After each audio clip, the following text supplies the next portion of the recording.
साहित्य अध्ययन केंद्र में बच्चों स्वागत है। अपनी अगली वीडियो में मैं आपके सामने कक्षा 11वीं के संत कबीर दास जी का पद संख्या 1 की मैंने व्याख्या किया था। उस पर आधारित प्रश्नोत्तर को आपके सामने प्रस्तुत किया। इस अंक में सबसे महत्वपूर्ण जो अंश है, संत कबीर दास जी का जो सबसे महत्वपूर्ण अंश है, उसकी हम व्याख्या, अर्थ ग्रहण संबंधी प्रश्नोत्तर सबको आपके सामने प्रस्तुत करूंगा। तो अधिक समय न लेते हुए मूल पाठ से हम लोग जुड़ें। संतो देखत जग बौराना, संतो देखत जग बौराना, साच कहो तो मारन धावे, झूठे जगपति आना। नेमी देखा धर्मी देखा, प्रात करे स्नाना। आत्म मारी पखा नहीं पूजे, उनमें कछु नहीं ज्ञाना। बच्चों, सबसे अत्यधिक आवश्यक क्या होता है? पाठ का समुचित तरीके से वाचन करना। तो समुचित तरीके से जब तक आप वाचन नहीं कर पाएंगे तब तक उसके अर्थ को नहीं समझ पाएंगे। तो इसलिए इस अंग में आप देखेंगे, मैं पढ़ रहा हूं, संतो देखत जग बौराना, साच कहो तो मारन धावे, झूठे जगपति आना। नेमी देखा धर्मी देखा, प्रात करे स्नाना। संतो, हे संतजनों, देखत देखो ना, जग बौराना। संतो देखत जग बौराना, हे संतजनों देखो, ये संसारवासी क्या हो गए हैं? बिल्कुल पागल हो गए हैं, पागलों का कार्य कर रहे हैं। कैसे पागल हैं? साच कहो तो मारन धावे। पागल करते क्या हैं? पागलों की पहचान क्या है? साच कहो तो मारन धावे, साच सत्य बात कहिए तो ये मारने के लिए दौड़ते हैं। झूठे जगपति आना, झूठे जग, जग का मतलब क्या होता है? संसार होता है। झूठे जगपति आना, और ये संसारवासी करते क्या हैं कि झूठी बातों पर केवल विश्वास करते हैं। जितना झूठ कहिए वह क्या उन पर विश्वास कर लेता है संसार। इसलिए संत कबीर दास जी ने कहा कि ऐसे कार्य को करने वाला हर एक व्यक्ति वह क्या है? पागल है, झूठा है। साच कहो तो मारन धावे, झूठे जगपति आना। इसलिए हे संतजनों देखो, यह संसार बिल्कुल क्या हो गया है? पागल हो गया है। नेमी देखा धर्मी देखा, ये संसारवासी करते क्या है? ये संसारवासी दिखावे पर ज्यादा विश्वास करते हैं। क्या करते हैं कि नेमी देखा धर्मी देखा, मैंने नियम के पालन करने वाले को देखा है। धर्मी देखा, धर्म के पालन करने वाले को भी मैंने देखा है। जो लोग नियम के पालन करने वाले कहते हैं कि मैं सबसे बड़ा नियम का पक्का हूं, नियम का पालन करने वाला हूं, इसलिए उनके लिए इन्होंने कहा कि नेमी देखा धर्मी देखा, मैंने नियम के पालन करने वाले को देखा है, धर्म के पालन करने वाले को देखा है। प्रात करे स्नाना, संसार वासियों को दिखाने के लिए सुबह सुबह उठ करके स्नान करते हैं, नहाते हैं, अपने शरीर की धुलाई करते हैं, शरीर को धोते हैं। नेमी देखा धर्मी देखा, प्रात करे स्नाना। बेटा, यहाँ स्नान को स्नान कर दिया गया। स्नान क्या है? अपभ्रंश शब्द है। शुद्ध शब्द स्नान अर्थात स्नान करना। स्नान नहीं होता है, स्नान होता है। आत्म मारी पखान ही पूजे। आत्म मारी, अपनी अंतर आत्मा की आवाज को अनसुना करके, आत्म मारी, अंतर आत्मा की आवाज को दबाकर, आत्म मारी पखान ही पूजे। किसकी पूजा करते हैं? पत्थर की ये लोग पूजा करते हैं। आत्म मारी पखान ही पूजे, पत्थर की जाकर के पूजा करते हैं।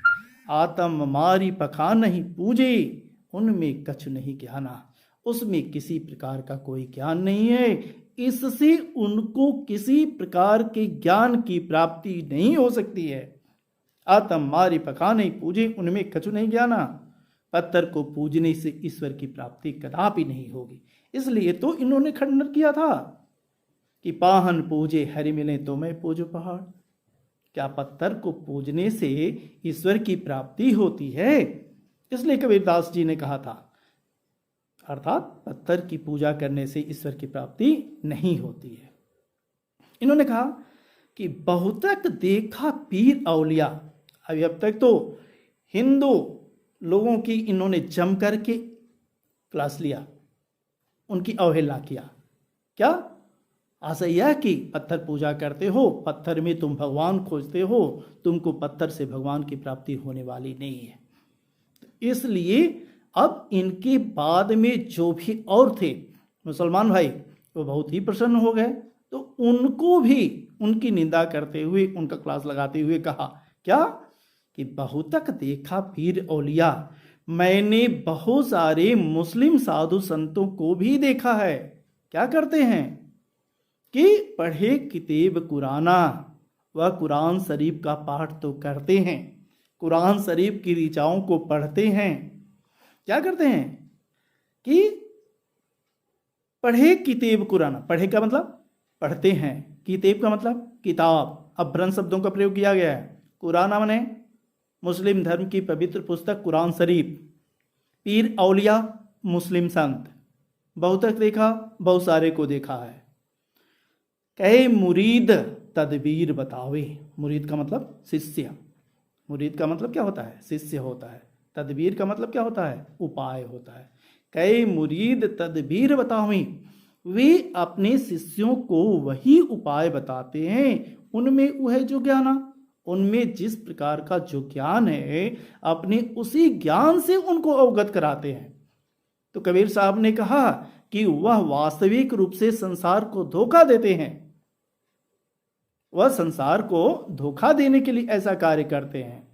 अन्यथा सच्चे जो ईश्वर के अन्वेषक हैं, वह न तो मूर्ति पूजा के तरफ अग्रसर होंगे और नहीं इन सब आडंबरों में फंसेंगे। इन्होंने मुख्य रूप से आडंबर का खंडन किया। क्या कहा आगे? आसन मारी डिम्ब धरी बैठे, आसन जमाते हैं, आसन लगाते हैं, मारी लगाना बैठना, डिम्ब धरी बैठे, डिम्ब का मतलब अहंकार, अपने मन में अहंकार करते रहते हैं, अहंकार धारण करते रहते हैं।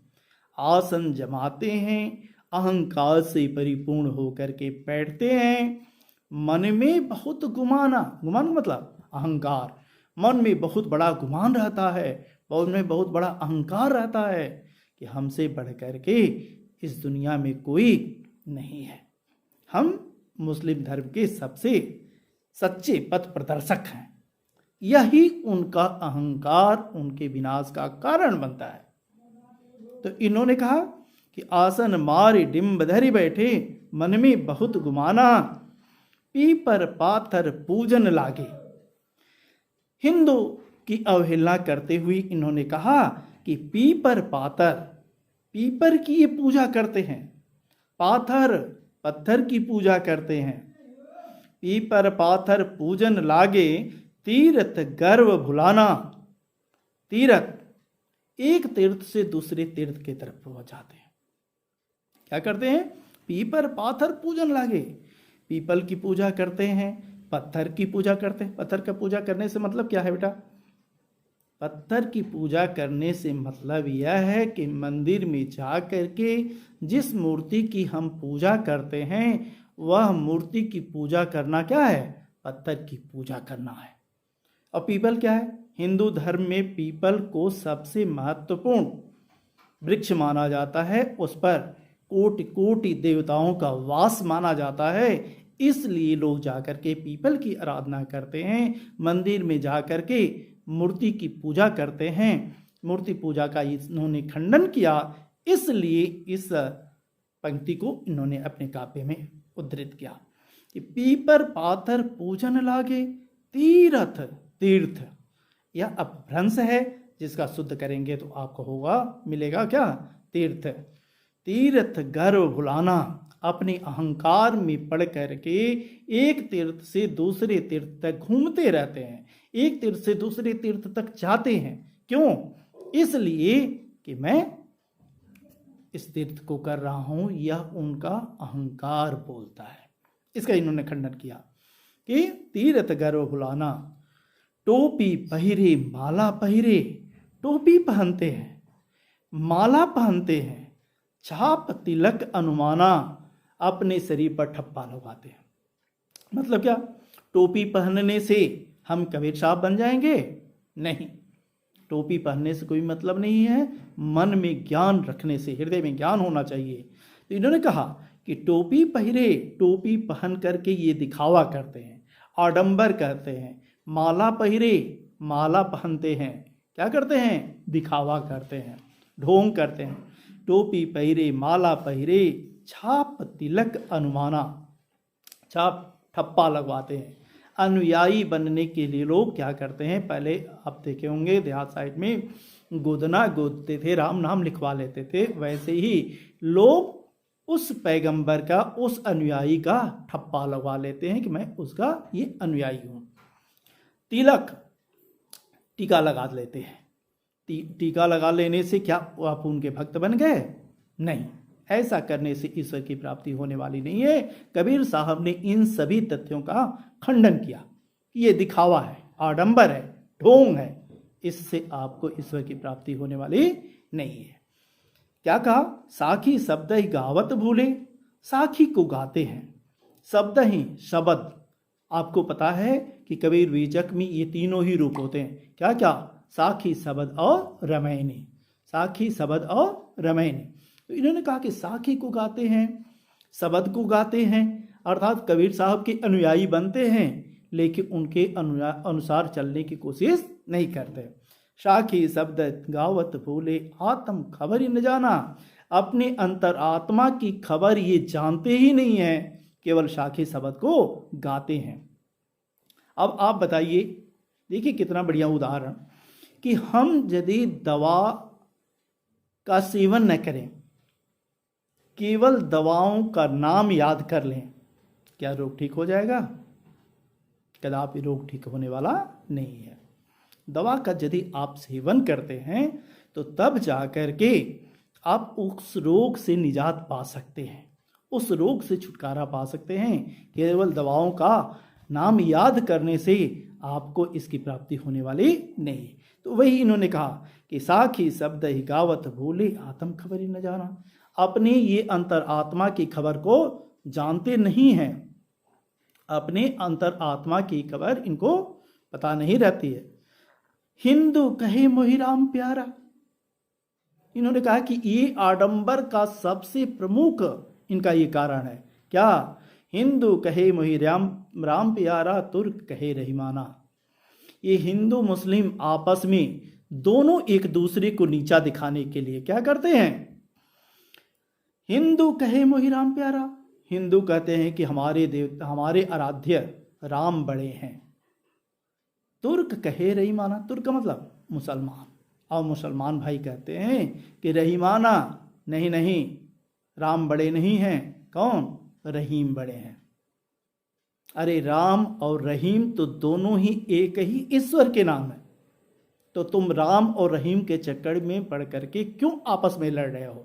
इसका खंडन करने के लिए कबीर साहब को इस पंक्ति को कहना पड़ा। क्या? कि आपस में दो लरी मुए, आपस में ये दोनों ही लड़ लड़ करके मर जाते हैं। कौन? हिंदू और मुसलमान। क्यों?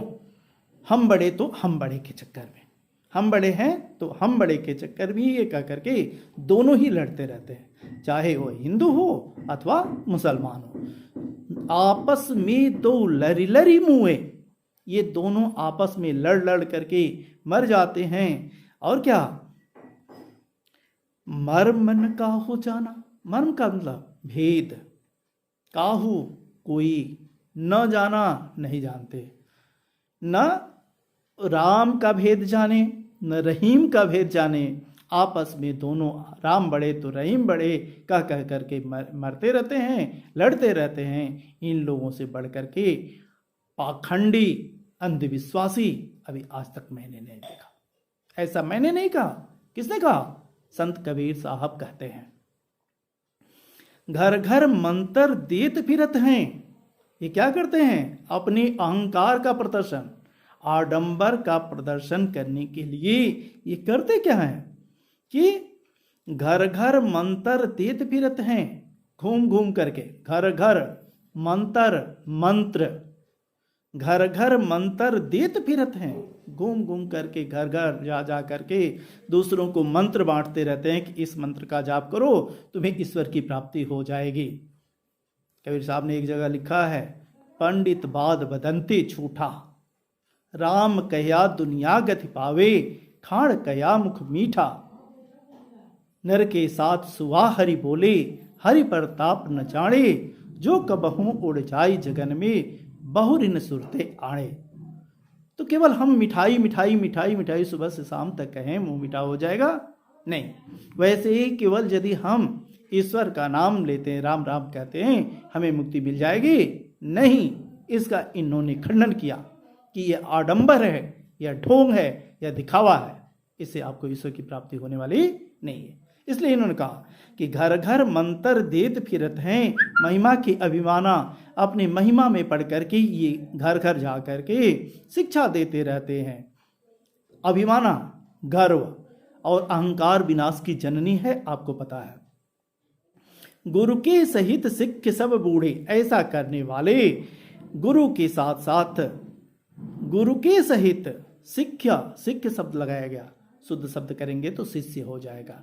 गुरु के साथ शिष्य भी बूढ़े डूब जाते हैं, संसार रूपी सागर में डूब जाते हैं, उनको कोई पार नजर नहीं आता है।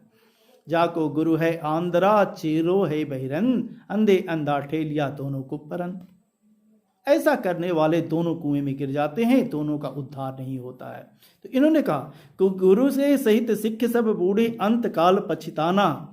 ऐसा करने के बाद में गुरु के साथ में शिष्य भी डूब जाते हैं और अंत समय में इनको पछताना पड़ता है, बार बार पश्चाताप करना पड़ता है। क्या क्यों पछताना पड़ता है? न गुरु सदगति को प्राप्त होते हैं और नहीं शिष्य, क्योंकि गुरु के पास तो ज्ञान था ही नहीं जो उन्होंने अपने दूसरे को बताया। कहे कबीर सुनो हो संतो, कबीरदास जी कहते हैं कि हे संत जनों सुनो, हे संत महात्माओं सुनो, ये सब भर्म भुलाना, भर्म चक्कर। कबीर साहब ने कहा कि कहे कबीर, कबीरदास जी कहते हैं सुनो हो संत जनों, हे संत जनों सुनो, क्या ये सभी भर्म भुलाना क्या है? ये भर्म में पड़ना है, इससे तुमको ईश्वर की प्राप्ति होने वाली नहीं है। केतिक कहो कहा नहीं माने, कितना हूं संसार वासियों को समझाइए, लेकिन संसार वासी समझने वाले नहीं हैं। केतिक कितना हूं, कहो कहते रहिए, कहा नहीं माने, ये आपकी कहना को मानने वाले नहीं हैं। सहजे वास्तविक रूप से सहज समाना, कबीर साहब ने बहुत ही सीधा उपाय बताया, सरल उपाय बताया संसार वासियों के लिए। क्या कहा कि सहजे सहज समाना, आप अपने आप को स्वाभाविक रूप से उस ईश्वर में लगा दो, ईश्वर के साथ में अपने आप को लगा दो, तुम्हें निश्चित रूप से सदगति हो जाएगी, तुम्हें अपने लक्ष्य की पूर्ति हो जाएगी, तुमको परेशान होने की कोई ज़रूरत नहीं है। राम बड़े और रहीम बड़े के चक्कर में पड़ने की कोई आवश्यकता नहीं है। तो इसलिए इन्होंने कहा कि केतिक कहो कहा नहीं माने, कितना हो इसको समझाइए, संसार वासियों को समझाइए, लेकिन ये संसारवासी मानने वाले नहीं हैं। हे संसार वासियों, यदि तुम अपने आप की गति चाहते हो, अपने आप की भलाई चाहते हो, अपने आप को मोक्ष की प्राप्ति कराना चाहते हो, अपने आप को आवागमन के मार्ग से मुक्त कराना चाहते हो, तो क्या करो? सहजे सहज समाना, स्वाभाविक रूप से आप अपने आप को ईश्वर में मिला दो। कहा गया है कि परमात्मा क्या है? समुद्र की भांति है। हम और आप क्या हैं? एक बूंद जल की भांति है। तो बताइए आप कि एक बूंद पानी को यदि हम ले जाकर के समुद्र में मिला देते हैं तो क्या वह एक बूंद पानी समाप्त हो जाएगी, समुद्र का पानी वैसे ही रहेगा? नहीं, यदि समाप्त होगा तो पूरा समुद्र का पानी समाप्त होगा, और नहीं समाप्त होगा तो आपकी बूंद भी समाप्त होने वाली नहीं है। तो इसलिए कबीर साहब ने कहा कि केति कहो कहा नहीं माने सहजे सहज समाना। आप स्वाभाविक रूप से अपने आप को परमात्मा में ले जा करके विलीन कर दो। बहुत सुंदर व्यक्तित्व क्या और सुंदर उदाहरण है।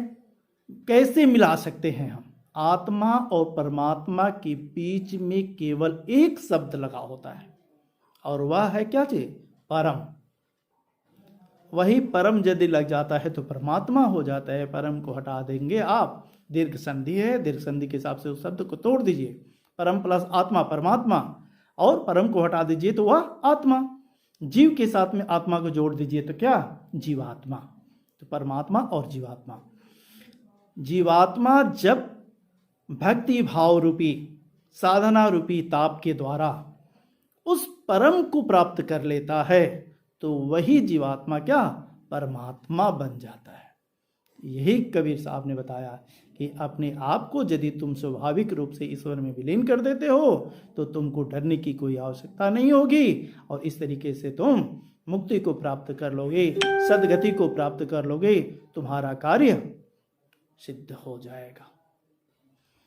इस पर आधारित हम प्रश्नोत्तर, किस तरीके के अर्थग्रहण संबंधी प्रश्न आते हैं, कैसे कैसे प्रश्न पूछे जाते हैं, इसका जिक्र करेंगे अगले अंक में। आज के लिए बस इतना ही। धन्यवाद। इतना के बाद भी यदि आपको किसी प्रकार की कोई समस्या होती है तो आप व्हाट्सएप मैसेज के माध्यम से आप पूछ सकते हैं, आपकी समस्या का समाधान मिलेगा। धन्यवाद।